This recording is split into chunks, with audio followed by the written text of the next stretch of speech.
I may need to like pick them up and put them down at some point if they jump up here, but I've like moved everything. So hopefully it's fine.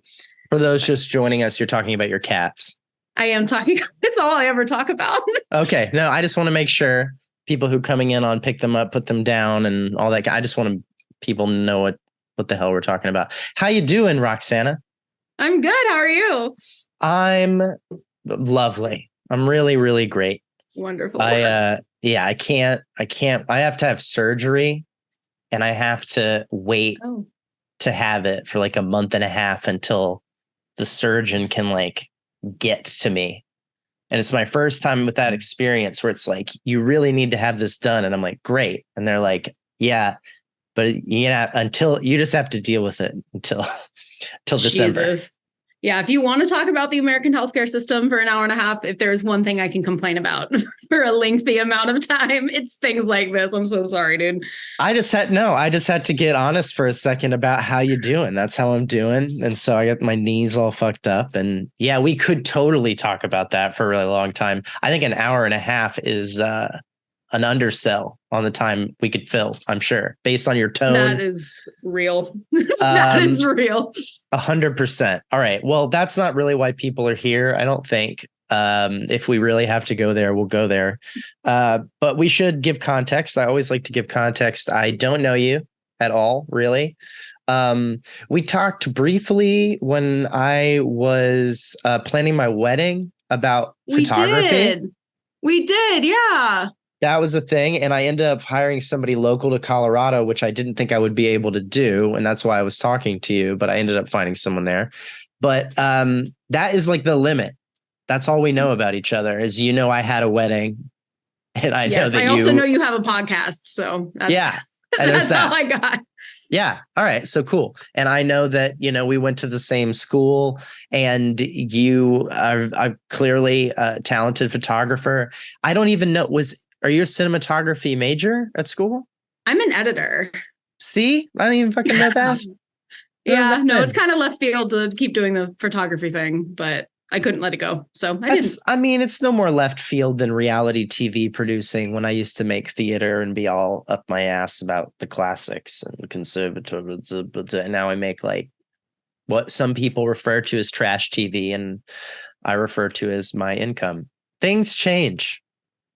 Yeah, I know. I think when you go to a school where there's a very, you can major in, for example, specifically props. People get real specific. And I'm not shocked when they leave school and end up doing either a wider variety of things or something totally different. This is a recurring theme on the show lately. We've been talking about this a lot, and we're going to get to the where are you from, which is usually the beginning. We're going to get to that. But while we're on this, I want to hit this. So you're absolutely right. And I talk to probably drama students the most because that was the school I graduated from, even though I started in DMP originally. And I applied to film and then pulled my application. So those are the three places that I was like, couldn't make up my mind about. And I ended up where I ended up. But the thing that I love about DMP and film is that it is this kind of brilliant modern and conservatory blend attitude of you really start with fundamentals and they take that really seriously and you don't really get to be focused, which is what conservatory is typically about. You don't get to do that until later down the road once they all agree that we're speaking the same language. And I think it makes it a lot easier for those departments versus dance and drama and music. I think, in my experience, it makes it a little bit easier to get out of school and pivot or find something slightly different because you've already kind of got it in your working brain of like, oh, I do a bunch of different shit. Yeah. Like I can do a few things. Now I spent extra time on editing, but it's not like you didn't learn about cameras. It's not like you didn't learn about focal length and lenses and all that kind of jargon. It's like, that's just going to happen if you weren't already paying attention to that before school. Right. Exactly. Yeah. So you get out and you pivot and it's easier, but where you're a drama student and you're like, I'm an actor or I'm a oboe player or I'm a ballet dancer or when you have these far more linear things, and a lot of them have been doing shit since they were 10, not since they were 15 or whatever. It's like, you get way more laser focused. And then when you get out and you need to pivot to, I don't know, pay bills or some shit, it's like this survive. It's like this big failure to a lot of them that I don't feel like we deal with in the same way, because we kind of have those roots of like, oh no, I'm building a toolkit, a skill set. I can do all kinds of shit. So how did you end up? So let's talk about, we'll go backwards. We'll Tarantino it. So let's start with the end of the story of like, you're out of school with an editing degree, and how long have you been out? So I graduated in 2019. Yeah, so not super long. Yeah, no, I moved to LA like less than 2 months after graduating, and I've been here for a little over 4 years. So, and what has made up your time as far as work while you've been out here? So when I first moved, I was really lucky. We had a guest professor named Imbal Lesner who came and taught in the editing department at my school, and we took a liking to each other. And I was convenient enough. It was really nice that she then got to teach her future AE Avid. So unbeknownst to me at the time, when she was teaching me Avid, there was a little bit of maybe I could hire this girl after she graduated. And sure enough, less than 7 days after graduation, this woman who continues to improve my life and make the biggest impact on me of basically any adult ever, she was able to hire me. And then I was her post PA. Yeah, she's incredible. Like, she's the best. I could make this a whole podcast about how much I love Inbal Lesnar, but I won't. Oh, it's all good. I mean, credit where credit's due. That shit is really important. And where you end up and what you do has a lot to do with the springboard that you are or are not offered out of a school like that. When a school is so small, it almost feels like, where's my fucking springboard? Like, if you go to a school for like 60,000 people or whatever, like that's different to expect that every kid's going to get some push or some hand or something. But like with a school as small as School of the Arts, like less than 1,500 kids every year, like give everybody something to go to. And it seems to mostly happen. Mostly. Yeah. I think it's hard because I think a lot of people, the energy surrounding UNCSA is half of the people come in expecting a university experience and half the people come in expecting a conservatory experience. Why do you think people are so confused? I think because of this negative, the way that we so negatively speak about things like trade school. And typically, especially in North Carolina, I'm not sure. Are you from North Carolina? No, I'm from Texas. Oh, I love that for you. I am very from North Carolina. No. Well, I lived there for longer than most people who went to that school. I ended up living there for like 7 years. Really? Yeah, big long chunk. So I spent like a whole year getting in-state tuition where I didn't go to school. And then I was there for 4 years of school. Then I left for a little bit and I came back and taught at the school and in High Point and stuff like that. So wow, I've spent a lot. I consider North Carolina like definitely one of my other homes. I lived there longer than I've lived in LA almost. I'm getting close to the same amount. Oh, so I think that counts. I think you're from North Carolina now in my head. I had to get the state considered me a citizen because they gave me the break on tuition. I was about to say you did it right. Like you figured out where you wanted to go and you found out how to get to go there for less money. Like, well, and we don't need to go into this, and I don't know how it works now, but I feel like we're probably maybe what's the word I'm looking for? Not politically, but like agenda wise on the same page socially, because I've got a lot of gripes about how that whole system works of paying for the school. And for those that don't know, and I've talked about this before and I breeze over it every time. I don't know if I've ever gone into detail, and I'm not going to like super go into detail now. But if you live in a state like Texas, you basically need an address for a period of time. And then you can go to the state and be like, hey, I live here. And they go, oh, you're in state. Great. Here's a break on tuition. And in Texas, it's not huge, but you get a little break. In North Carolina, and how the fuck would anyone know this until you tried to go to school there? It's not a common thing. In North Carolina, they're like, if you're out of state, it's expensive as shit to go to schools that are state schools, UNC, Chapel Hill, School of the Arts, whatever. If you want to go to school here from out of state, it's expensive. If you're from North Carolina, we're going to give you like a 68% break on tuition. Yeah. It cuts your shit down to a third of the price. And I don't know what it is now, but that's what it was when I went to school 10 plus years ago. But here's the thing. Can't just have that address for 6 months or whatever the fuck. You got to do all of it. You've got to get your driver's license, pay taxes, get a job. You can't live on campus because you got to pay local, real estate taxes, whatever, even if it's rent. You can't get any money from your family. If that shows up in your bank account, you have to prove that you're not getting money from outside of the state. Your parents can no longer claim you on their taxes. You have to do your taxes in North Carolina fully by yourself. There's a list of like 10 things. And I had other people. I had no idea. Who coached me on this so that I could accomplish it and afford to go to school there. Because I didn't have family support for college. And so I was paying for it fully on my own. But until you're 24, the government doesn't care what your situation is with your family. If you have biological family and they are alive, you have to put them on your FAFSA application and tell the government how much money they make. And that determines how much financial aid you get, even if they're like, fuck you, we're not giving you any money. That's messed up. Yeah. Very. So it's weird too, because we talk a lot about, how the system is overpriced. And I think that that's totally a thing.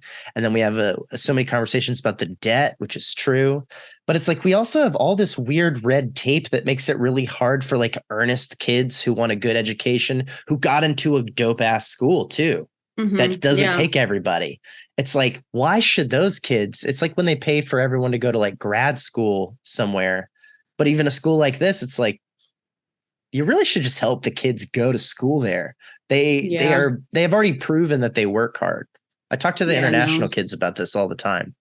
Well, we do have, so this is, as someone who was born and raised in North Carolina and has multiple posters behind this computer about it actually currently. Which city, now that we've gotten to the where are you from? Cary, North Carolina. I know where Cary is. Really? No one knows where Cary is. Yes, what? Cary with a C, baby. How do you know where Cary with a C is? You're outside the triangle, are you not? Yes. Yeah. I told you I'm part Carolinian over here. I'm part I was Cackalack. about to say, the only people who know about Cary have spent a suspiciously long amount of time in North Carolina. I'm a little scared of you now, but I'm just going to move past that. I spent a year working in Winston, and I worked at IHOP, the one on like Silas Creek. Yeah. And the whole year I lived there, I mean, it's like, yeah, there was a couple kids from school, but man, I spent a year like elbow to elbow with people from North Carolina, and they were all, they would be from all over the place. And one of my homies, Chris, who worked with me in the kitchen, he was from Cary. That's how I know where that is. That's so cool. It's you're not the only one who got out. Sometimes I feel like that. But there's others. You both only made it to Winston so far as the story can tell. So, where we're at, but then eventually to LA. So there you go. That is true. The best compliment I was ever given was by Ray in the mailroom at UNCSA. He said, "Where are you from?" I said, "Cary, North Carolina." He said, "Dang, I never would have guessed. You're nothing like Cary." And I was like, I made it. That's pretty good. This is the best compliment of my life. No, but I'm so curious if he really knew the city or if he was trying to reference the Stephen King character. I think he was referencing the entitlement from the majority of people from my hometown, which Talk to me about Cary and the entitlement from your hometown. Yes. Yeah, let's go. I'm just going to start with, I am glad I grew up in Cary. I am first generation on one side, and my father literally picked Cary because it was the safest city in the country he could find. It's not a city, it's a town, but safest place in the country he could find. Somehow looked that up, saw this little place called Cary, North Carolina, and was like, guess I'm immigrating there. And then moved there. So it is a much better situation than growing up in Iran for many reasons. But there are also definitely some interesting parts. What I was going to say about the college thing, which is weird, is the high school I went to was either the first or the second, like, best high school in North Carolina. It was a public school. I just happened to grow up 5 minutes from there. That's the only reason why I went. You didn't get accepted or whatever. This was a problem because as someone who excelled in the arts, but was not terrible at school, the classes, we offered something insane, like 16 AP courses, but the average person would graduate with about 3. Most of my friends average person or average Persian? A person. I was the only Persian. Okay. So we didn't even get any other ones. Hit the ear. It hit the ear. I just continue. No, you're all good. The average Persian only took 2. So right. But we just had so many kids took so many AP courses to the point that our average weighted GPA was a 4.5. So it was an extremely a school filled with a lot of academic pressure. Because of that, we had a lot of extremely talented, intelligent people from my school who have gone on to do amazing things like be heart doctors and all this stuff. Like they're incredible people and I wish nothing but the best for them. That being said, North Carolina schools only accept a certain amount of North Carolina people. I think it's about, they can't do like over, at least when I was applying to schools, I think it was like they couldn't do over 60% of the school could only be from North Carolina or something. So because they couldn't afford it. Yeah, no, because they need the income from other people. And North Carolina is littered with really incredible schools. Like we have a lot of great ones.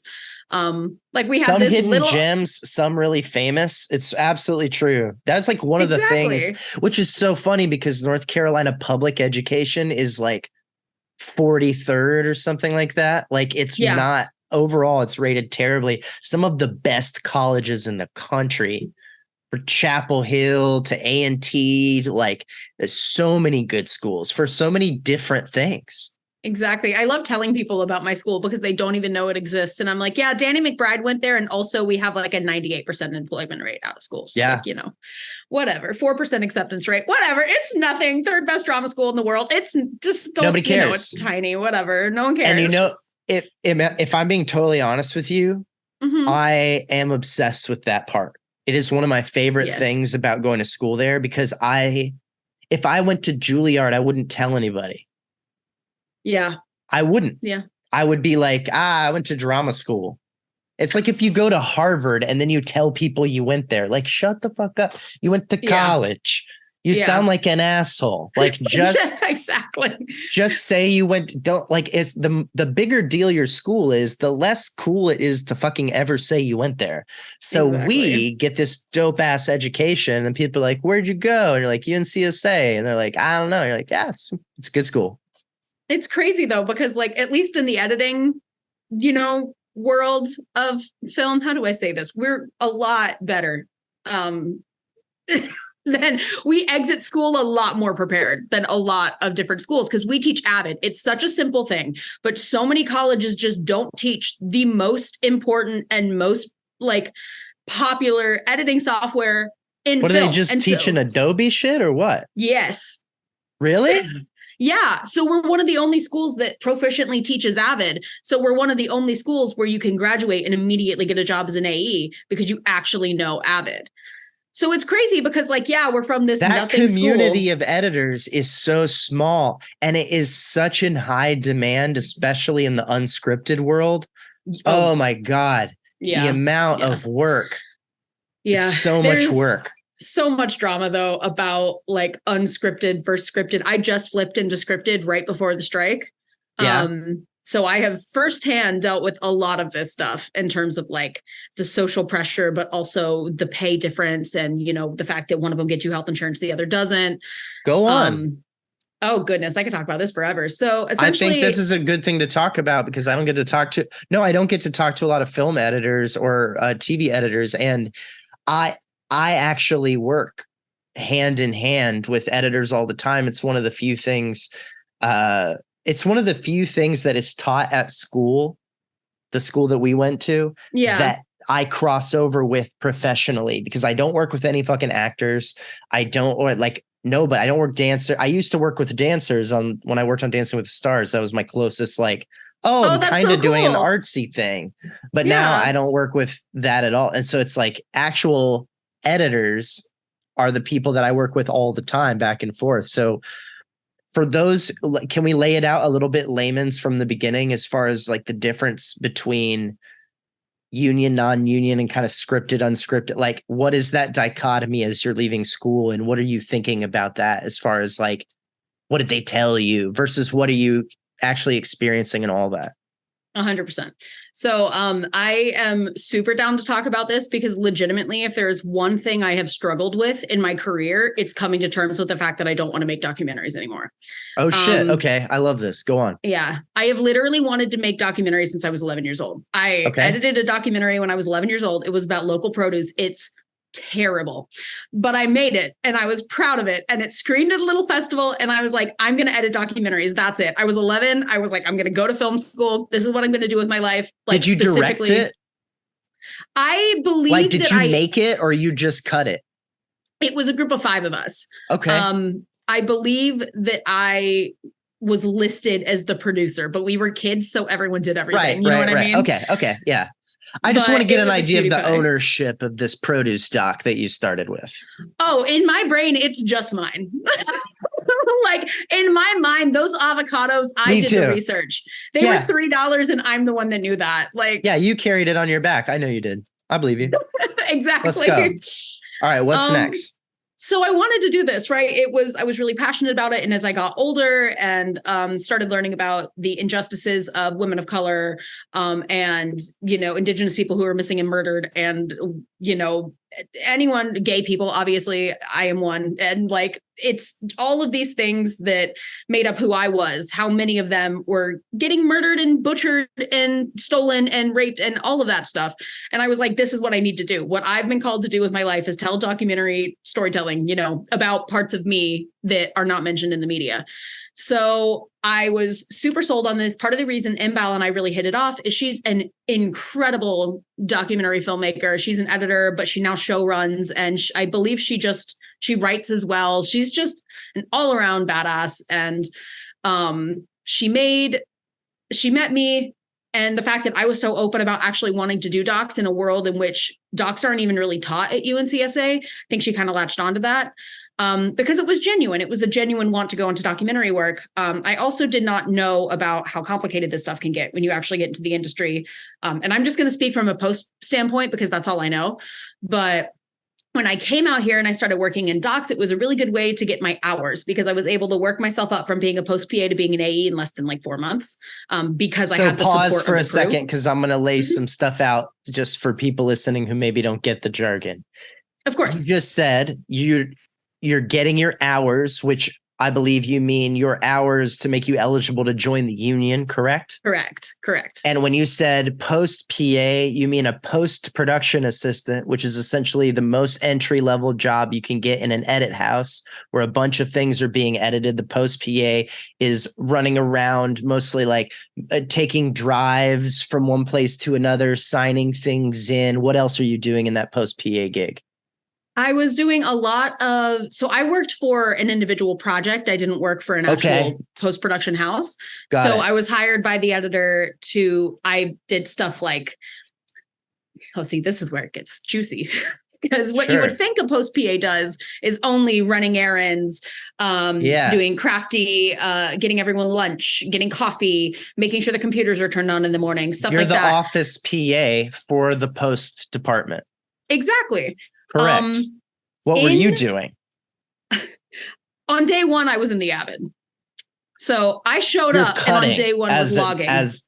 Not cutting. I was just logging, which is when we go through the footage and mark what's important for the editor to then go pull.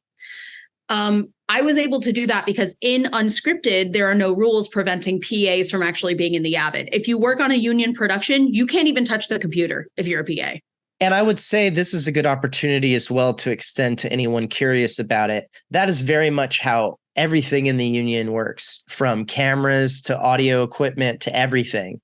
If it is an unscripted thing, the PA can be told, go pick that camera up and bring it to this tripod. On a union set, they legally cannot touch the fucking camera at all. Correct. They are not allowed to. I learned yesterday that the costume department, the costume PA can't touch the clothes. Yeah. Like they can't even like put them on hangers. wild. Like I did not know just how intense it got in union, but. And I think it's worth pointing out that like anything in this life, and I'm not taking a stand against unions. I love the unions. I'm very pro union, but like anything, when you go to regulate something, there's such a thing as like overregulation and taking things too far. And anytime people organize and regulate, that there's going to be examples of that in extreme ways. But every single one of those regulations and every single piece of red tape that we run into in this conversation that we're having is a result of something that took place somewhere on some set, in some house, in some office, where a fuck up was happening. And they then were like, you know what? We need a rule so that this stops happening. That gets a little out of control sometimes, but by and large, it's a good idea to have fucking rules. Yeah. Well, I think a long time ago, I was really upset at that because I was like, if you're a post PA and you want to work, you should, be able to go into the Avid. And my understanding was they set these rules so PAs don't mess up. I now, after the experiences I've had, have realized it's so you're not doing AE work with a PA rate. That's right. It's about money. Yeah, because there's so many people that are so eager to work that what they end up doing is they go take a post PA job. They say, hey, you can cut. And then they end up doing so much assistant editor work with a minimum wage, paycheck. And then these people can get away with it. They don't need to hire another AE. And obviously this happened to me if you can't tell by everything I'm saying. But luckily I had a crew who liked me and was invested in me as a person, not me as an AE, not me as someone who wanted to be an editor, not me as a post PA, me as Roxy, a human who they care about. And so I was able to actually get the role change because day one I was in Avid. And after about 2 weeks, I was like, I'm not a post PA. When you talked to them about the title change, did that come with a rate change also?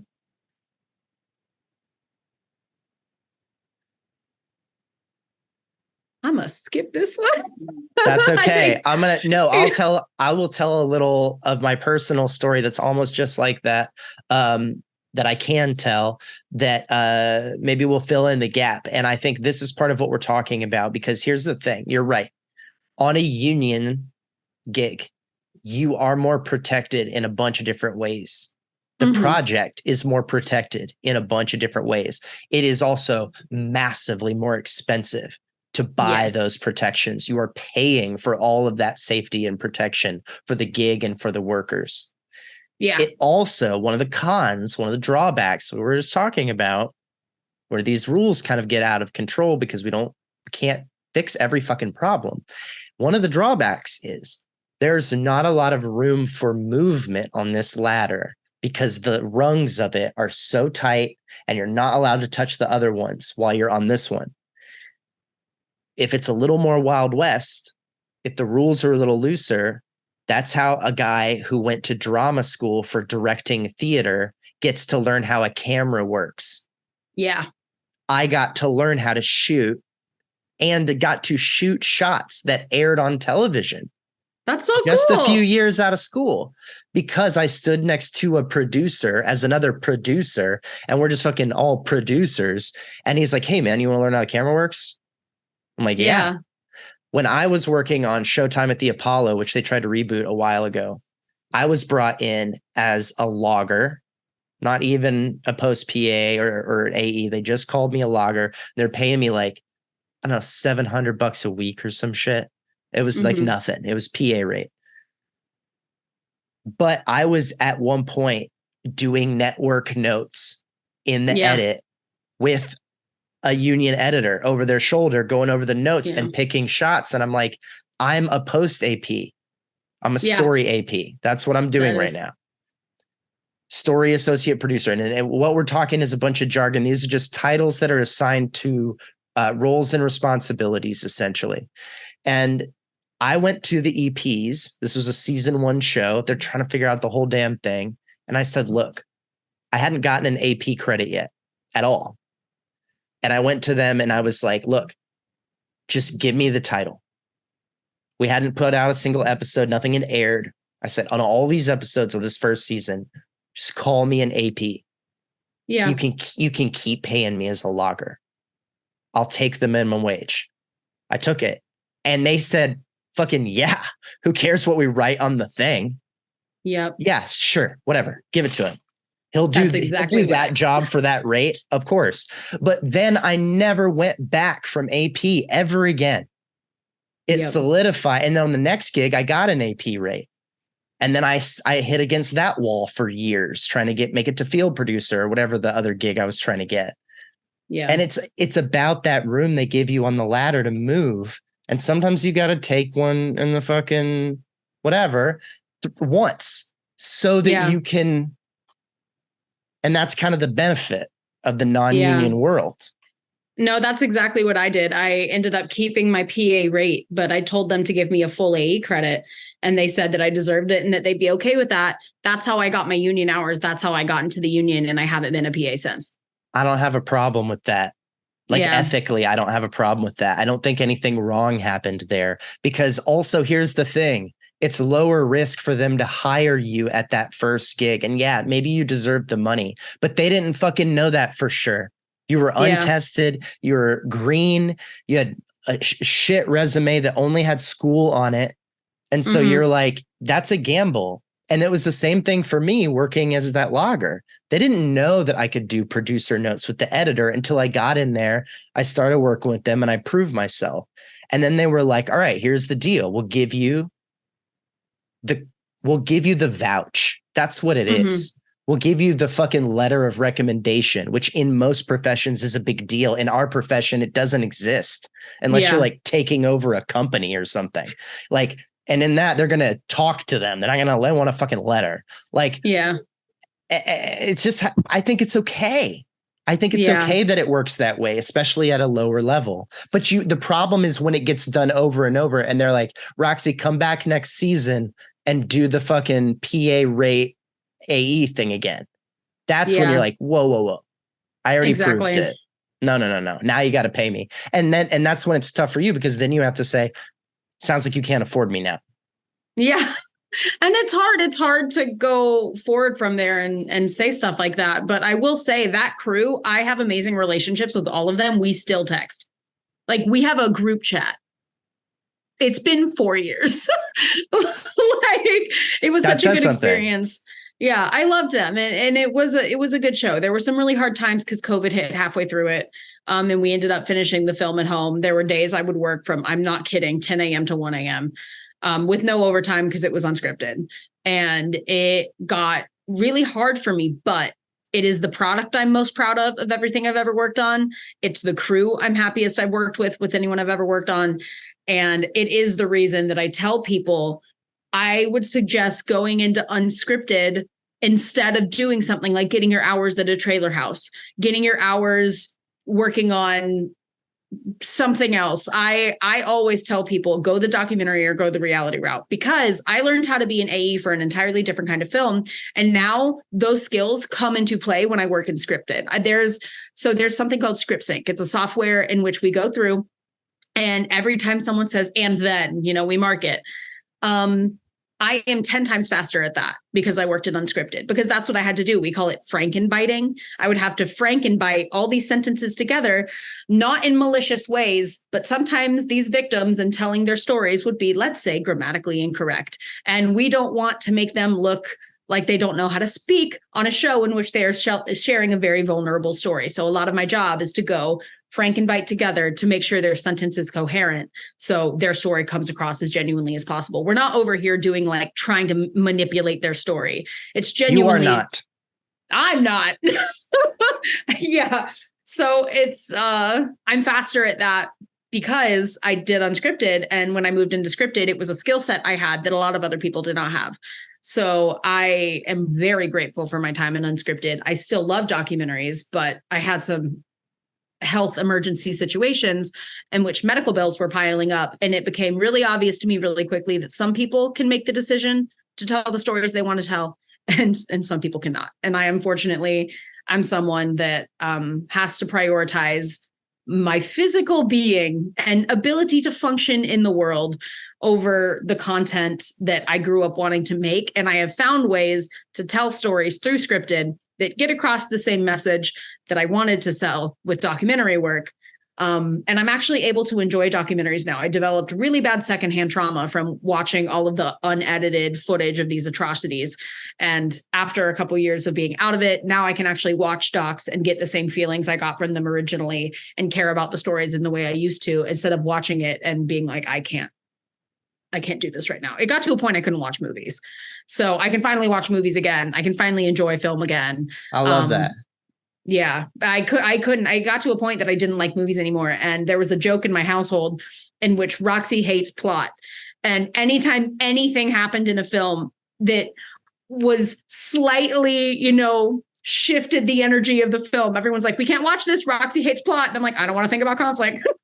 So I couldn't watch movies for like a year because I would go to work, watch footage of women being insert every horrible word you can possibly think of, and then come home at night and they're like, do you want to watch Lord of the Rings? I'm like, no, I don't want to watch Lord of the Rings. I want to cry.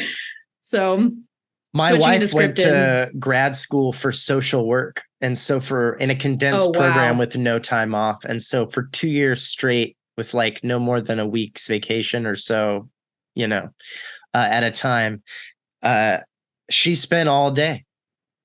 That's all goddamn impossible. day, just listening and talking about suicide and addiction and trauma and abandonment and grief and loss. And holy shit, do you know like what it does to you? I mean, you do. It'll mess you it's up. Like, I think we don't realize that. And I think it's also something that I think we're getting better about it as a society, because I think more sensitive people are coming into power in the right positions way more than we used to have. And so now I think people headed towards a life or a career that includes so much secondhand trauma, whether it's editing films about atrocious things or helping people with horrific problems or, investigating horrific things for the sake of law enforcement or whatever. It's like,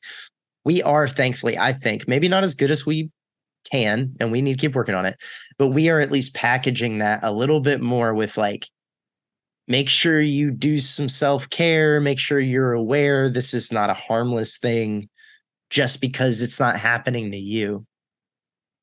100%. Just thinking about that shit all the time. And I think that is another conversation that they're continuing to have too, and even in the acting world, because it's like, you think about this and it's changed so much since I was in the drama school. So I'm not speaking at all as to how it is now. I have to say that like every time I talk about it, right?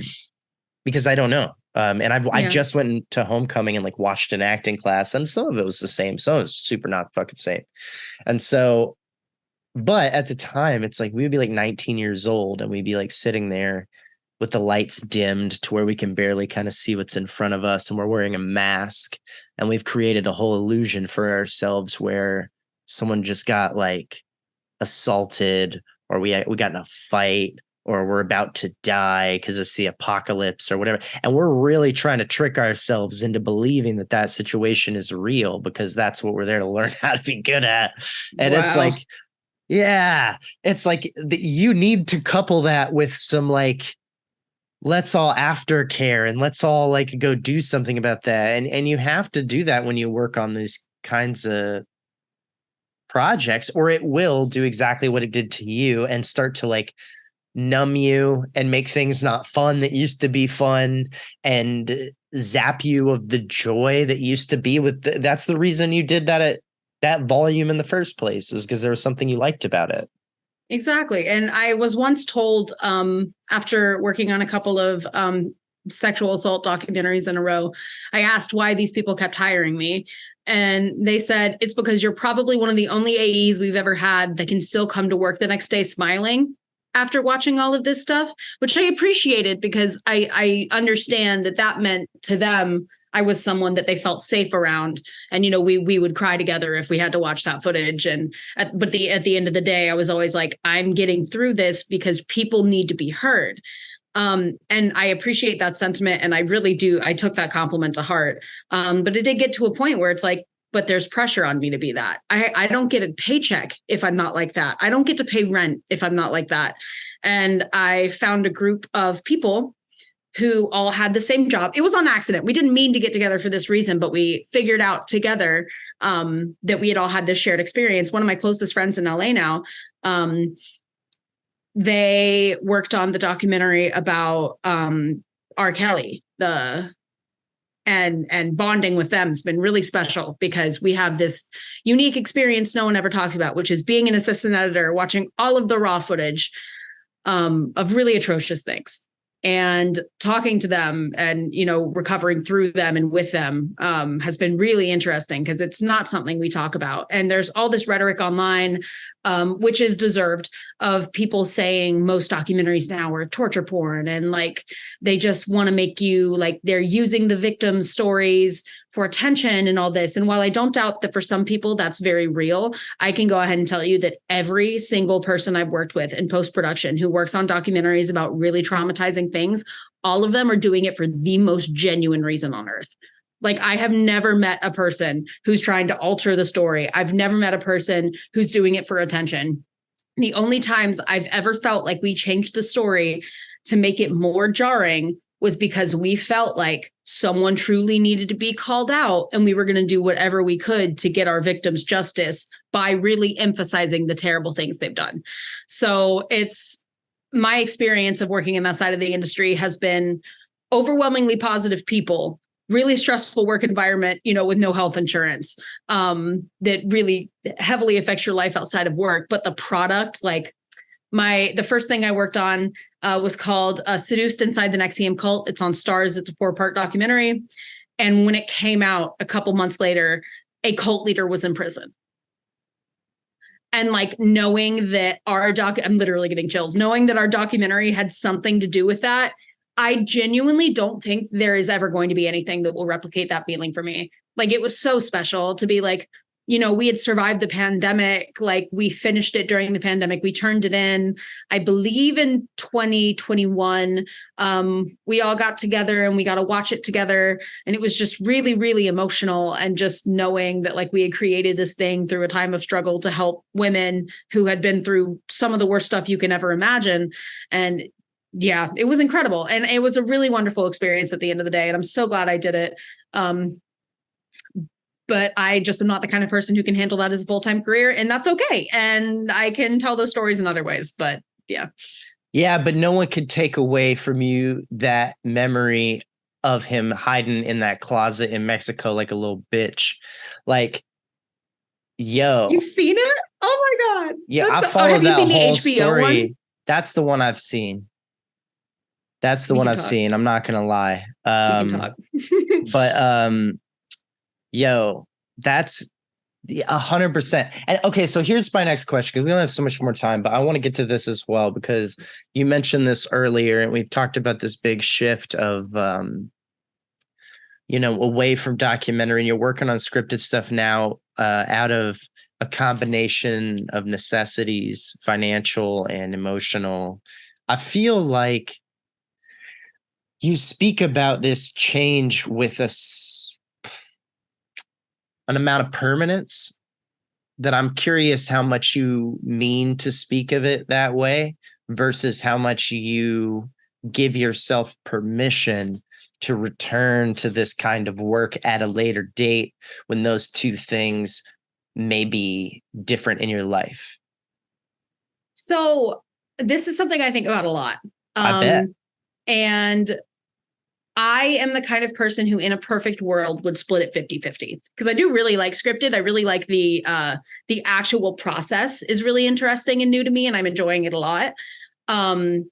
But in the world of post, there is a very, very, very big, clear divide between unscripted and scripted. And there is animosity on both sides. And they don't know what they're doing. Well, they don't know what they're doing, to the point that they usually won't hire you unless you have a string in a row of a certain kind of film.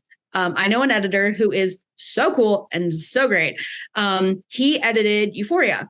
His name's Aaron Butler, and he is so cool, and I love him. And his work is incredible. And he was a documentary filmmaker. He edited documentaries for a very long time. His first scripted thing, he speaks about this on so many different podcasts. It's so easy to hear him tell the story. And if you're interested, you should, because it sounds so much better coming out of his mouth than mine. But his first scripted thing was Euphoria. And he was hired because the director really liked his editing work and recognized his documentary editing style as something that would be really beneficial for Euphoria. And then he won an Emmy about it. And then he got recognized about it. And then he got all this attention about it. And then everyone figured out he's amazing, and he steadily works in scripted now. But if someone as talented as he is had that much of a hard time switching over, and obviously I can't speak for how hard it was, but just judging by his story and the fact that no one would even give him a chance until he got to work on Euphoria, it really speaks volumes about how heavily people try to separate these two sides of post-production. And when I'm in a place in my life in which I'm comfortable saying I'll do both, maybe that's something I'll return to. But until then, I've got to put all my cookies in one basket. Like, it really has to be scripted until I get to a point in which, in my head, what ends up happening is I want to tell a story. There's a story I want to tell. I don't want to get hired on someone else's documentary. I'm like, maybe I start directing them when I have the space to be able to do that. Which is not right now, but like, I'm in my 20s, we got time. So, Andy, and you know what? I say this with so much respect. The answer that you just gave me was very much someone in their 20s, and not till the very end did you get to what I meant, which is just that you at some point can make whatever the fuck you want to make. Once eventually the burdens of what you're dealing with in this moment are no longer the immediate things that you have to deal with for whatever reason, because things evolve for all sorts of different reasons. I think you make a tremendously important point about the isolation. And we have talked about this mostly with filmmakers and people in production, a little bit with like drama students who also work in production. But yeah, I've told the story many times on this show about how I've been a reality TV producer for years. And there was a period where I was in between stuff, and I'd already worked on so many different things. And I'd really kind of started to carve out my resume as like competitive reality, where there's some sort of contest. And I was trying to get on these baking shows. There's like 3 different baking shows that were like competitive reality. There's fucking a million of them. There's even more now than there was then. But back then there was a lot. And I sent my resume into 3 different shows who all sent it back through somebody else, basically being like, they're going to talk to these other people because you don't have any competitive baking reality TV show experience. And I was like, what the fuck? Like, what? That's the craziest shit. Holding a camera and being like, but also holding a camera for a producer rate, you piece of shit. Holding a camera and being like, hey, how you doing on the jive versus like how you doing on that sponge cake is the same fucking thing. And like, I don't need to. So girl, believe me, I hear you on they won't let you hop around so easily. Yeah.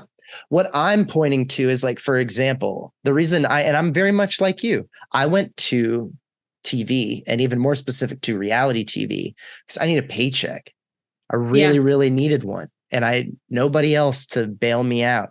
I needed to find a way to get health insurance somehow and do it, like, to piece it together. That's how I started off, ending up like where I am now. But I used to want to direct plays.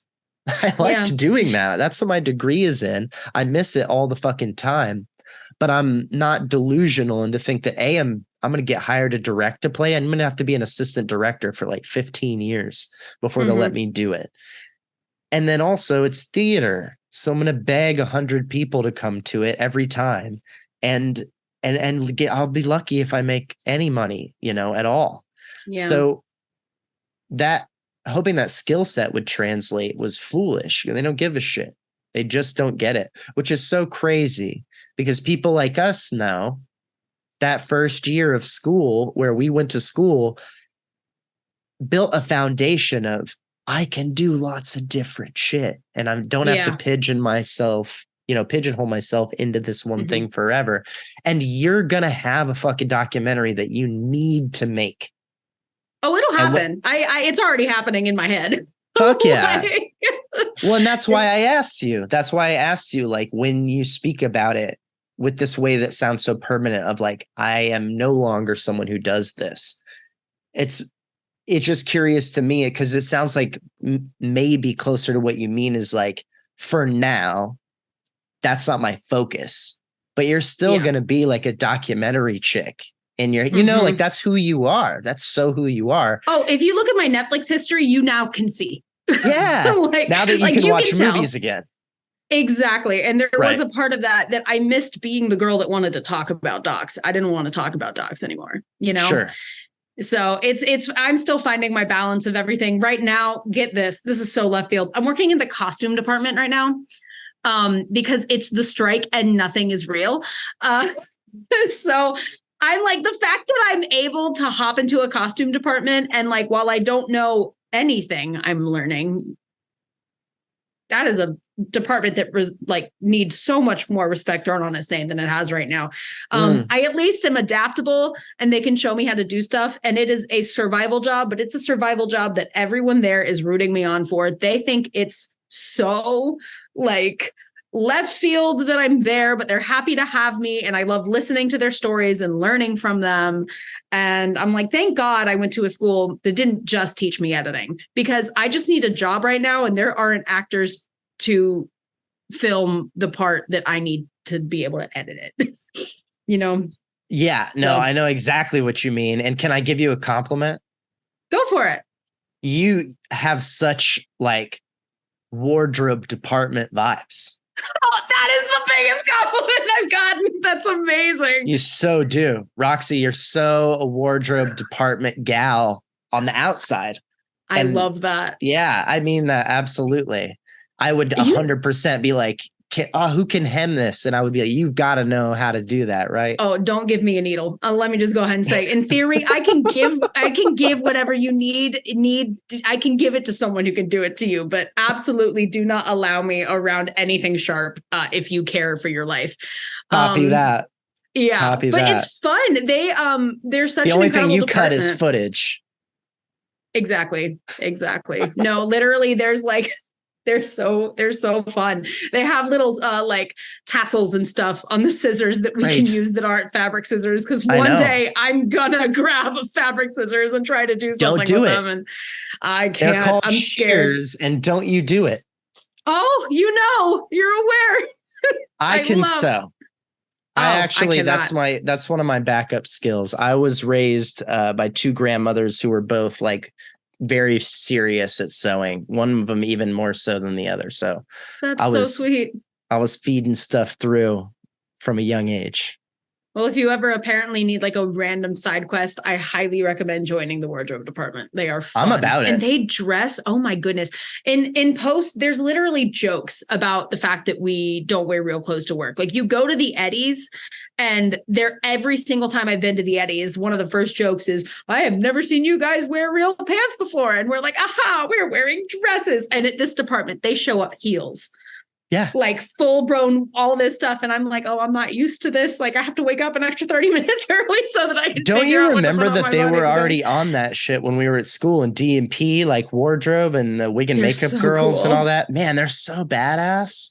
D&P people, I thought they were like extra levels of cool. I was like, I barely knew any of them, but from afar, I was like, y'all, like, I don't know what you know, but you know something I don't know. Respect in both categories, but especially the designers. My God. No matter what department you were in, if you were a designer, it was like you were required to look like you belong on a Magic the Gathering card.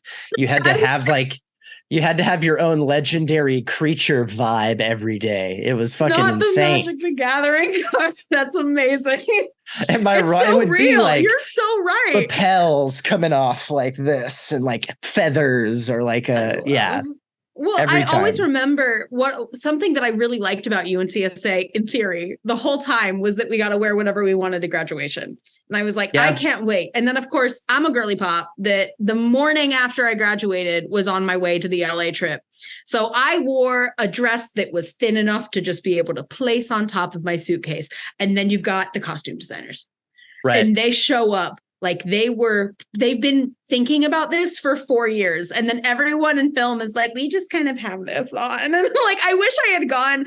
I look back on my graduation photos and I'm like, there is such a missed opportunity there, Roxy, but that's okay. We'll get them next time. Like, my wife has worn a cap and gown like 4 times.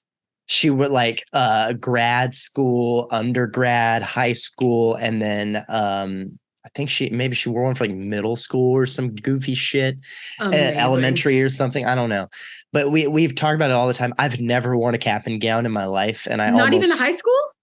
I didn't walk in high school because I didn't have enough hours, so I wasn't allowed to walk at graduation because I was tardy too much and absent and skipped school all the fucking time. I got my diploma.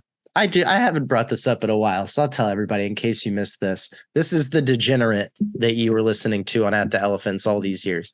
If you didn't know, no, this is my favorite. I'm almost weirdly proud of it. So this is how I graduated high school. I graduated in the bottom 5th, not the bottom 4th, bottom 5th, bottom 20 percentile of my graduating class in grades. And I was handed... I was handed my diploma by the vice principal in July in the office of an empty school after I peeled off a rubber glove that I had been taking out the trash with, because that's how I had to spend my whole summer, was cleaning the school so I could make up the hours so that they could give me my diploma.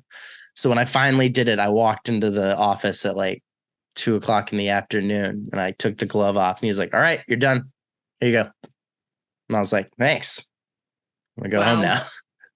Well, that says so much too about, like we were talking way earlier about like how people put shame on trade school's name and all this stuff. And I think a big part of the reason that a lot of people go to UNCSA is they see the U in the front of it. And they're like, look, that's a place I can get an arts education, but I won't be a failure to society because I will have a university degree. And I'm over here like, none of this matters. All this school stuff. If there's one thing I wish I could go back and tell my high school self, I'm like, you have gifts in certain areas. It's okay that you suck at math. Like it's fine that I never took like that. Took to math or science or history or any of that. I had really clear strengths. And I've taken those strengths and I found a school that would nurture them. And when I was in a school that would nurture them, I succeeded. And from there, I was able to live a life that I'm genuinely happy. I'm genuinely happy. I've got 2 cats. I've got my cute little apartment. Usually I have a job that isn't posted that I like. I can still do photography because for some crazy reason, people out here still hire me to photograph weddings. I thought that I would have to give that up and I didn't have to, which has been great. People never stop getting married, baby. Yeah, no, exactly. Exactly. It's eternal. And I get to know when people are getting engaged ahead of time. That's my favorite part of being the one wedding photographer in the UNCSA community is I find out people are like, hey, I'm going to propose. I'm like, you're going to propose. No one else knows. Oh my God. It's great. But it's like when you're in schools that nurture that, when you're in social situations that nurture that, you don't feel super stupid for not having a 4.5 weighted GPA at the second highest ranking high school in North Carolina. You don't need to be someone that excels in everything to be able to excel in what you want to excel in. And I just really wish more people talked about that. And they say it in theory, but actually being able to be a person who's like lived that experience and seen my friends live that experience, like seeing it, like, look at you, you're freaking producing reality TV. That's so cool. Like, it's good okay job. I like that you it. got handed a diploma. Like, I'm sure in high school that felt a certain kind of way and no one cares. No one cares. No, here's the thing, Roxy, and I want to be clear about this because this is what's fucked up. I feel like the right thing to do is to be like, as it turned out, that's not how I feel. That would be disingenuous and not true. I knew I was right a whole fucking time. When I was such an arrogant little prick and I had lots to learn about humbling myself. So I've done a lot of that, but from a young age, the reason that I fucked off in school and I skipped class, and the reason I was good at most of those subjects you mentioned, I wasn't like bad at school, like knowledge wise. I took all the standardized tests and would do well. I didn't do my homework. I didn't show up. I just like didn't participate in school. And so they would be like, all right, it's the last day of class and here's your exam. And I'd be like, cool, boom. And they'd be like, all right, great, A-, whatever the fuck. And they'd be like, where's your essay? And I was like, what? I don't know about that. And they're like, dude, you're supposed to be working on that. It's 80% of your grade, whatever the fuck. And I'd be like, I don't know. I have no idea what you're talking about. And then they'd be like, okay, so you're going to fail. And I'd be like, okay. Like, I just wasn't, I couldn't be bothered about it. And it was weird because I had such a split experience where people were constantly telling me that that attitude was not right. And then I had other people in my life who were like, you're so funny. I really liked you in that play. And I'm like, I'm good with that. That's enough for me. These people being like, you're a loser because you don't do the homework or whatever. I'm like, nah, I think they're wrong. And they told me I couldn't graduate. My family was fucking pissed. They were so pissed. My mom didn't graduate high school at all. My dad didn't walk because he graduated in December, like a little early because he was like working and stuff. So they wanted me to fucking graduate and walk across the stage. And it was a big deal. And some people are worried about college. They just wanted me to graduate high school. And I fucked that up. They were not happy with me. But I promised them at the time, I was like, this is a long arc thing. I just have to figure it out.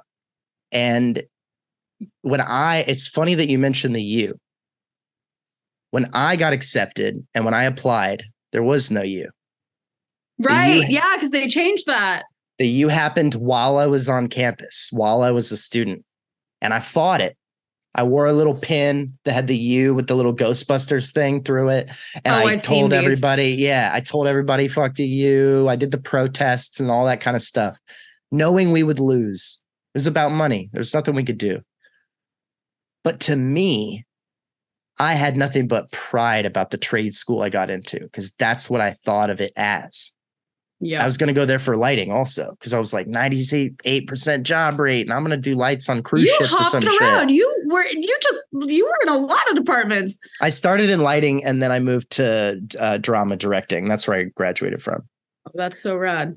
But it was, which is also a design thing because you take DMP classes while you're in the directing program. But right, so it was kind of DMP drama hybrid thing. It worked out really well for me. Uniquely, but my point is I'm very anti all the shit that you just said about the prestige, and I'll get it because of the U and I need the paper. I've never cared about the paper. I don't know where my high school did that diploma they gave. I think I gave it to my mom years ago. I don't know the fuck it is. I don't care about any of that stuff. Yeah.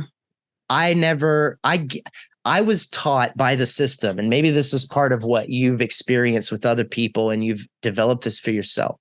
I was told by the system really early to give up on myself because I didn't do what they told me to do. They're like, if you're not going to do this, you should just give up and, I don't know, do drugs on the side of the street. I don't know, give up. They told me just to give up. And I was convinced that that wasn't the case. And in the long run, I kind of proved myself right. And I kind of proved them wrong of like, and also my only bitterness is like, why'd you tell me to fucking give up? Why didn't you just tell me go do this shit instead? Yeah. I feel like the big lesson here is that the stakes are so much lower than we realize when we're young. Yeah. It doesn't 100%. Matter. 100%. Doesn't matter. Like, what matters is what you think of yourself, what you think of what you can do, how kind you are, shit like that. And it's like, those lessons are pretty fucking important. I feel like maybe we should be working a little harder to talk about shit like that. You seem to get these things. I appreciate it. Yeah, no, I'm 100% with you. I also had the extra sprinkling of first generation on top. Right. Which I'm sure you know my wife. The whole. Yeah. She's Korean. Her parents are immigrants. Yeah. It's this whole extra special concoction of we did a lot of work, so you have to succeed in this country. And thank God. So my mom is from the South, born and raised, like we go back generations. My North dad's Carolina the one who's South? first. Yeah, literally specifically in North Carolina. Yeah, Texas, like 8 generations. Yeah. Exactly. It's an interesting I don't like to tell people I'm half white. I like to tell people I'm half yeehaw because like it's a specific kind of white. Like I'm like, it's not just white. Like you need to understand. I really like that. I might be taking that because I'm like 80% yeehaw girl. There you go. See, that's how we need to be talking about this stuff. But my parents shared really, really similar values. And my mom didn't come from money, so she worked hard because of that. And my dad came from the Middle East, so he worked hard because of that. And there was this pressure on me to be like... How old was he when he immigrated? I believe he was 20. How did he immigrate? So he fought in the Iran-Iraq War because he was drafted. Because he had to. He was a medic because his feet were too short to touch the pedals. Hilarious. Driving things. Yes, he's 5'3". He's shorter than me. Amazing. And so he went to France first because he just had to, he wanted to get out of the country, him and his brother. And then after he went to France, he was like, all right, I got to come to the States. Still don't really know what made him make that decision, but he did. So he came. Yeah, exactly. Something like that. He ended up meeting He's like, I heard about Carrie. Yeah, no. Well, no, see, this is what actually happened. My great uncle had moved here first. He's the one that found Carrie. He literally was like, what is the safest town? Dad's brother? Dad's mom's brother. Dad's mom's brother. Got it. Yeah. Found Carrie, said, this is the safest place. I found the safest place in the States. So then my dad came and moved to Carrie with him, and he was the ice cream guy. My uncle had an ice cream truck business, and my dad was the ice cream truck guy. And he met my mom when he was doing ice cream truck stuff. And she was a scientist who had started her career. And she was like, this is it. And they are still obsessed with each other 30 years later. That is such a cool story. It's so sweet. They met because someone was being super racist to my dad, and my mom walked up and was like, leave him alone. And and he was in school. He was the ice cream truck guy getting his degree. She was a scientist in the beginning of her career, and now he has a PhD and he's an engineer. In ice cream? Totally. No, textiles. Damn. I was like, I almost found out about the coolest guy who ever lived just now. But he's pretty cool still. He's still good. Yeah, he's still fine. But no, they're awesome. You could be a doctor of like fabrics and materials. Yeah, believe it or not, that's an option. His thesis was on what does my mom say? Hairiness of yarn. Is what she says. I don't know what that means, but it's the story I've been fed since I was a child, so I just regurgitate it. I have a joke that I just wrote for your dad. Please. He should tell everyone that he's had a great career in textiles, but he can't wait to retile. Fucking goodbye. I'm dead. I'll go text him that after this. I'll let him know. You said that. That's free. Thank you so much. Yeah, no problem. Oh my gosh. Yeah, no, they're sweet. But they did have a lot of pressure on me to academically succeed. And I think when they saw me going in the art direction, they were confused. But the second they saw that, they didn't have an option. But they have faith, clearly. I mean, you've come good on the, hey, give me a shot of all this because you've been editing. Yeah, they definitely, it's actually been really sweet. The strike has been very hard on me, both financially, emotionally, identity wise, like all this stuff. And my parents have always pushed me very hard. But during the strike, when I finally, for the first time in my adult life, was able to express to them, I'm scared, all of a sudden they were like, we believe in you so hard. Like, you're going to be fine. Look at the life you've built. And I'm like, where has this been?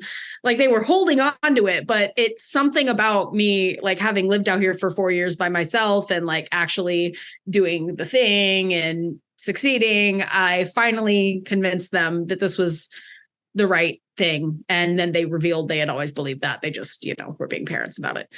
So have you heard of this doc called My So-Called High School Rank? No. I really think that you'll like it. I mean, I don't know how critical you are of documentaries. I can't attest to when one is good or bad because I'm kind of an easy audience member. But there's a real, and I would recommend this to everybody because it's super relevant to the themes that are on this podcast all the time. And I think it's fascinating. This is a doc. It is on Max, I think. It's HBO produced or something, but it is maybe everything's on Max now, and I don't know who the fuck made it. You know what I mean? Like we used to be like, it's on that, so that's who. Anyway, doesn't matter. Anyway, it is on Max. It is good. It is about a high school, I think in NorCal, that is dealing with the stuff that you were talking about of the high expectations of the school, because the school is like super prestigious, hard to get into. I can't remember. I think it was private school, but yeah, it's one of those like Harvard, Westlake, like one of those like pre-Ivy League high schools. And everybody, it's right outside of Silicon Valley. That's what it was. And so it's all of these, first, second generation immigrant kids with that pressure. That is like so many of the kids going to this school because their parents work in tech. And they write a musical. The drama department writes a musical about the pressure, and holy shit, they have an app on their phone that shows them their rank. And after they like take a test, it'll be like, you went up, you went down. And they're freaking the fuck out about it every day. This is a doc? This is real? This is a real thing. So they make a musical about it, and they literally are about to take it to fucking Broadway. They're like auditioning actors in New York to like take this and blow it up. And that was fucking like 2020 in the spring. So it kills it. They end up producing the musical on Zoom and making a whole movie. But it's a great, great, great story. And one of the things that really just hit home for me, and I hope you watch this, and I hope other people who have this experience watch this, definitely affected my wife. Anyone who has that immigrant experience, that children of immigrant experience, which is, there's this one kid in the movie who's just like tripping about how hard his dad is on him. And he's like, it's never enough for him, and they're not combative. They like are really loving with each other, but there is this pressure, and they're like cleaning the fucking Lamborghini or whatever the dad has. They're like waxing it together. And he's like, so you got second or whatever. It's like, but you could get first. And the kid's like, yeah, I want to, I'm going to try. And they're having this contentious thing. And then there's this day where he's like graduating high school, and the kid is like, my dad's not really an emotional guy. This is like an on the fly interview. He's like, he's not really an emotional guy. Like, he's here to support me. I feel like it was a bigger deal for my brother to graduate, but his older brother. And then it cuts to the dad, and he's like, they clearly don't talk. He's like, I hope he understands how big of a deal this is to me and how proud of him I am. It's not an easy thing to talk about, but like, this is a very emotional day for me. He like literally directly contradicts the impression that the kid has. And it's like, they're both doing their best. So it's not about placing blame, but it is about like, also one of the things I think we take for granted as Americans, and I work on a reality show that is very American culture versus other culture. And so we constantly talk about the differences. And one of the things we take for granted in America is how rapidly and recently we have started to talk about our feelings in this country. Yes. Oh my gosh. Yes. We just started to do it. We just started to do it. Nobody knows how. Most people aren't very good about it. And one of the worst things that happens is we hold other cultures and other people, even Americans that live in different parts of the country, responsible for the fact that they haven't caught up with this new thing about talking about your fucking feelings, because almost no one else in the world does it like we do it at all. Yeah. They don't know how. For thousands of years, they've been using an unchanged language that might be fucking ancient. And they've been speaking in that language, and that language may not even be built to talk about fucking feelings. And they don't evolve the way English does. So they don't just come up with new words to express how they're feeling today. Like, that's not built into old languages. Yeah. No, and so it's part of putting those things together is tough. Yeah. It's part of the reason that I'm so like open on the internet. I get comments from people of varying degrees of disappointment. when I'll be relatively vulnerable online about the way I feel about something, because I grew up in a place where it wasn't okay to have feelings. Right. And I'm sure you have a similar experience of sometimes you'll just be talking about your day, but because you work in film, people think you're bragging. Where you're like, yeah, oh my gosh, I had to go to set at 6 a.m. And someone's like, well, at least you got to work on set and you're exhausted and you're running on 3 hours of sleep and you were just trying to complain about your day. There's this thought, this idea from people that don't work in the film industry that every time we talk about our lives, we're bragging. And I just really want everyone to know, especially because I have a TikTok platform in which most people don't know me from school, don't know me from home. They just know me as this girl on the internet. And I want people to know that, like, people who work in these jobs, people who have this life, people who whatever, we're just freaking people. And people are allowed to have feelings. And people in this country are allowed to express how they're feeling, because if you do it, someone else will do it back to you. And we need to create more spaces where we're intentional about letting people feel things. And I'm really grateful I work in an industry in which it's our job to feel things, because I found a lot of other people who are willing to be super open. And you're on your first day of work and they're talking about, oh yeah, insert the most traumatic thing you've ever heard. And you're like, same. Like, you can bond over things like this. And then I go home to visit and I realize there's places in the country that are not quite caught up yet. And no wonder people are going to judge you for being emotional online. You know what I mean? But the empathy has to go both ways, right? Like, we have to hope that more people will empathize and sympathize with some of I'm with you, need to express that. But the empathy has to go back towards the other people who don't get that and are not wired that way. And we're taught that that's actually a really dangerous vulnerability that could cause you damage. It could be a bad thing to go too far with that. Oh, 100%. I don't agree with them, but I respect but I respect the fact that that is hard baked into what they believe the world is and how they think they should protect themselves. So we have to do both. But at the same time, honestly, Roxy, I think there's a little bit of power, and I want people to know that too. But I don't really feel that. I don't feel that pressure to like not brag or whatever, because I'm still the same kid who didn't care about graduating. Like, I know I'm not bragging. Yeah. No, I'm definitely getting better about it. It's had tough. Some people make me feel nasty for it, but now I'm getting over it because I realized I'm just like, I just want to connect with people. And the longer people know me, if people know me in real life and not just by the internet, they'll know that I'm just a girl who likes to talk. Well, and the internet is not set up in a way. It is not set up in a way to make sure people are supported emotionally.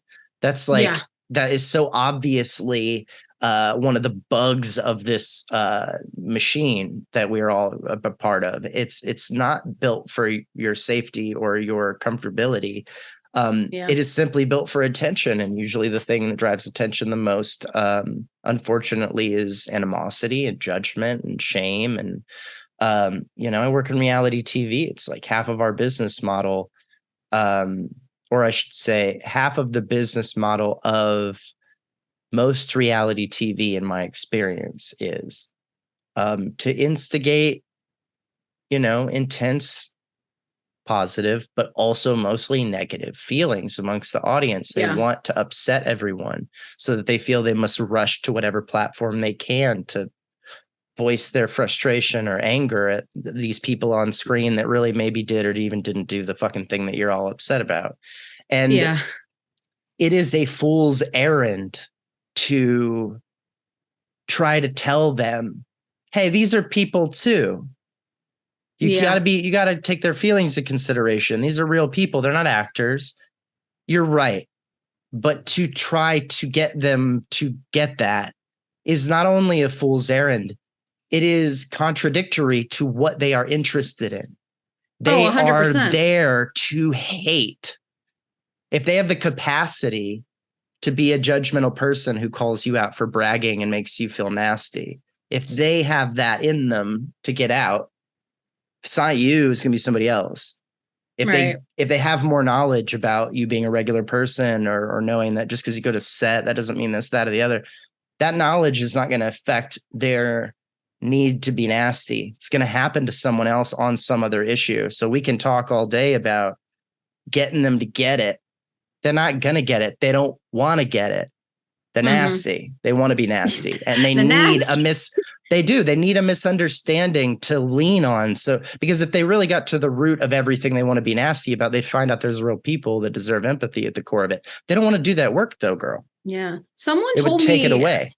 I don't know if someone told me, but I recently learned that being corrected activates the same part of your brain as physical pain. So like when people are told something they don't believe in and they have to come to terms with it, it literally hurts. Mentally is similar to physical pain. So I think it gets to a point where I'm always willing to have a conversation with someone. But I also have spent my entire upbringing as someone who contradicted most of the things that were okay in the South. You've been putting yourself through that pain for a long time. You're very comfortable with it. Yeah. And I'm not willing to do it anymore. I'm too grown. And so I will talk to someone until I realize they won't listen. And then at that point, I will let it go. And whether that's about, hey, you're bragging, no, I'm not, or your political beliefs are wrong, no, it's not, your religious beliefs, no, it's not. Like, I'll get to a point where I love having conversations with people because I like to learn why they think the way they think. In fact, I kind of hyperfixate on it sometimes. If someone really disagrees with me, I do deep dives on how they can possibly believe what they believe, because I just want to know how someone can think like that. But if it's so easy for me to jump to people are stupid, and I get out of it right away. I'm like, I mean, that's probably healthier, to be honest. You're like a dumb person. I can't. No, I recently learned the other day, every time I see someone on the freeway driving weird, I always go, that person's stupid. And my partner always goes, that person's drunk. And I think about that sometimes with life. I'm like, sometimes people assume people are dumb and other people are like, they made a poor decision. Granted. It's one of those three things, right? Like the person cuts you off on the road. They're either dumb, they're drunk, or they're in labor, right? They've got something going on that you're like, God damn, it's got to be one of those three things. If it's not, then they're just an asshole. I did avoid getting my plates changed for quite a while after I moved here because I wanted people to know I didn't know what I was doing. Like, I was like, see my license plate? I'm not from here. Be nice to me. I'm trying my best. I think we all assume that that's everybody anyway. I tell my wife that all the time because she's from here. She's like from Calabasas and grew up like, driving into LA all the time, like every day. Oh, wow. Her parents work in Koreatown. And so it was like, she's very, very from LA, and she gets frustrated on the road with the way people drive. And I was like, you have to remember that most people driving around don't fucking know their way around. Yeah. And for the last 20 years, everybody's used a GPS. So literally no one knows how to get anywhere. They're all just like, I don't know. Siri. And then they fucking, crash. Oh my goodness. If your reservoir. Phone dies in LA, you're lost. That's it. Like, how do you get home? How do you, it's dangerous. Like that's a side note. That's a whole other thing. But you like it here. I love it. Oh my God. I'm so happy. Like, well, okay, I'm usually so happy. The strike's done a number on my mental health. But other than that, in terms of like the life I live, the people in my life, like, I don't think I realized how unhappy I was until I came here and had, I sat in a restaurant with my cultural food on the menu for the first time in my life and just cried because I realized I didn't know how to spell any of the words because I'd never seen them on paper. Or the first time I heard Farsi in public, I also cried because I realized I'd never heard that language outside the walls of my house. Or the first time I met someone who openly identified as bisexual, was out here, blew my mind. Hey, like other things like that. There's like so many things. It's so many parts of me that I didn't realize I was missing out on because I didn't have access to it because I was alone at home. And like out here, there's a club for everything. There is people who are into everything on earth, and it's so easy to find things to go to. And if it's Friday and you're bored, it's so easy to find somewhere to go. And I have the best friends I've ever had in my life. I have pets and a place that's my own, and like my sister's coming to visit and she can. But like it's an option for me to have my family come see me, and I'm just really happy. It's been an interesting year for a lot of reasons for me, but in general, I love Los Angeles so much, and I do not plan on leaving anytime soon. I've told people I knew that I knew that I belonged here when I realized during the pandemic, I thought, what if I never work in film again? Like, what if I don't make movies anymore? And I realized I was okay with it. I was like, I want to make movies. That's my career goal. That's what I would like, but I wouldn't leave. If that option left me, I would not leave LA. I would stay right where I was and just make it work. So, well, I don't think we're going to top that. I think that's a good place to leave it. This has been so fun. We went way longer than I planned, but I really like talking to you. This was super fun, and I really appreciate you taking the time. Awesome. Of course. Thank you so much for having me. This was so fun. You know it. We'll have you back on soon, and we'll catch up. Hopefully, once the strikes and all of that, we really get that wrapped up. We're kind of in between. We got one done. Hopefully, we're done with the other one pretty soon, and you'll be back to doing this scripted stuff. And we'll come back on. We'll talk about how that develops for you once that's the thing you've been doing for a while. Yeah. Yeah, absolutely. Sounds great. I'm down.